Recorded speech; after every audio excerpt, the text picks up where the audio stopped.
I don't want to have a label. I want to have a legacy.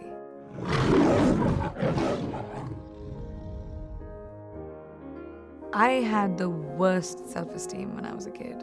I was made fun of because of the way I talked, because of where I came from. I was made fun of on every level. And the only way you can change that is setting goals for yourself and saying, I will be the best version of me. And while we were talking about fears and bravery, let me also add this, that all the planning in the world won't take you where you want to go. And it's fine not to know what you want to be 20 years from now. Most of those who had it all figured out become bankers anyway. I'm sorry. And that's what I always tell young people, that, life doesn't end. It just keeps moving. You have to put your blinkers on and find what you do best and just keep moving. It's okay to be confused. Confusion is the root to all the clarity in the world. Don't worry about it too much. Don't ever take yourself seriously enough to be so clear about your own ideas that you stop respecting other people's. Our values are our values. They don't make us any better than anyone else. At best, they just make us different. Always try to see the other person's truth, because like every movie has a story, every human being has one too, and you have no right to imagine that yours is better than anyone else's. You can leave that silliness to my esteemed colleagues and me. When life hits you with all the force of its resplendent rage, the Rolls isn't going to give you comfort. A friend's grace will. And if you can't find resolution as easily as you would like to, please don't panic. Everything evolves as you go along. Even disasters eventually resolve themselves. Give life the space to move at its own pace, pushing it ahead only by way of being kind to yourself when you're hurting or in despair. And you will be hurting and despairing a lot in this lifetime. You don't always have to figure things out or find an explanation for the circumstances you are in. It's more prudent to accept that sometimes there just isn't one.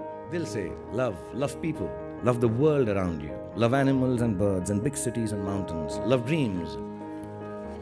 Yeah.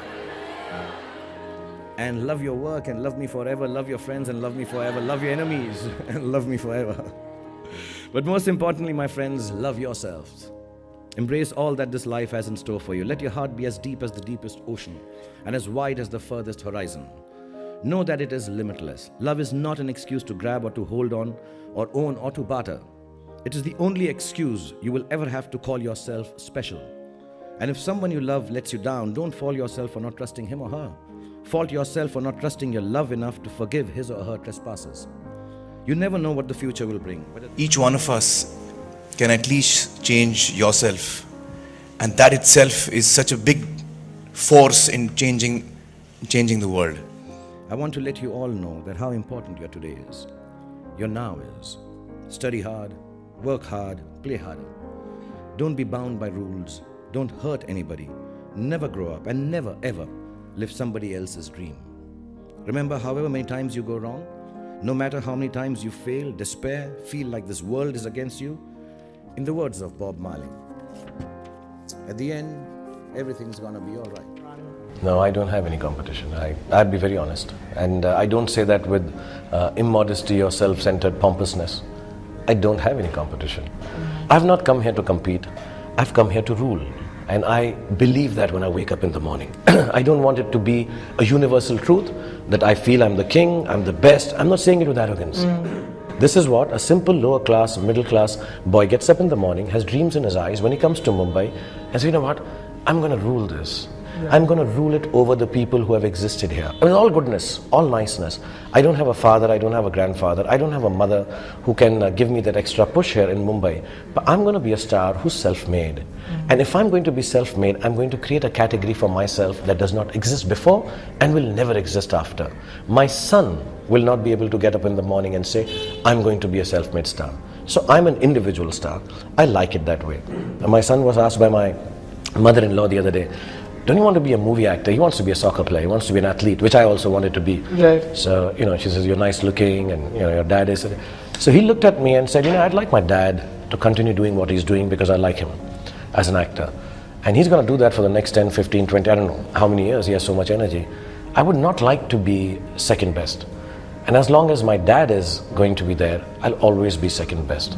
Mistakes were normally things which are very close to your heart. And And if they went wrong somewhere down the line, the only thing that keeps you going is the fact that you're still surviving. Feeling free, the freedom to be yourself, to listen to your inner voice and never let anyone tell you who you are or who you ought to be, including me. Your regrets are from not having done what you wish to do. So don't hold it against your over-diligent father who's telling you to study extra even post the exams. Your annoying mother who's still depressed that your handwriting is bad. You know, she doesn't understand. If it was bad 5 years ago, chances are that your handwriting is not going to improve for the rest of your life, ever. Ma'am, get that clear. It's not going to happen. But let me assure you, squiggles and ants and mosquitoes on paper won't kill your career. Any doctor here will tell you, indecipherable hieroglyphics may actually be a career booster. Don't be. And my father was a gentleman. He was very educated, masters in law, extremely intelligent, knew 7 languages, had traveled the world, knew his politics, fought for the freedom of our country, India, and excelled at sports like hockey, swimming, and polo. He could cook and recite poems and knew the capital of every country in the world. My father was also very, very poor. He was unemployed and struggling to make ends meet for 15 years of my life that I had the privilege of knowing him. From when I was 10 to when I was 15, not being able to afford fancy gifts for me, he would wrap up something old that belonged to him in newspapers and declare it as a birthday gift when my birthday came along.